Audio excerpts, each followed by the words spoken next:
Assalomu alaykum, sog' salomatsizlar do'stlar. Zobi borlar, yuzlarida toshmalar toshib ketgan insonlar qaraylayapti. Zo'r narsa, hamma biladi buni, qarang. Yopishqoq yogurt o'ti deydi turklarda. Bizda palto va quloq deb aytiladi. Ko'ryapsizmi mana?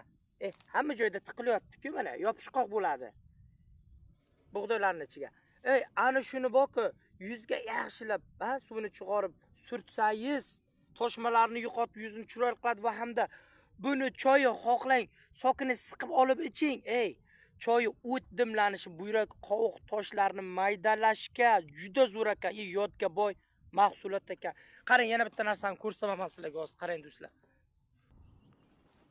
Sparji o'ti, ismaloq, ko'ryapsizlarmi do'stlar? Buni sarsabl ham deb aytiladi. Buni gemoglobin davlina tushib ketganda, qon kamayib ketganda, sokin olib asal bilan iste'mol qiling. Hozir bichak, har xil taomlar qilib yeng buni. Ni ochadi, semirtiradi bu insonlar, mana ozg'in odamlar, keyin erkaklar. Ilzini ko'ryapsizlarmi? Kesib yig'ib qo'ying. Potensiyani tiklaydi.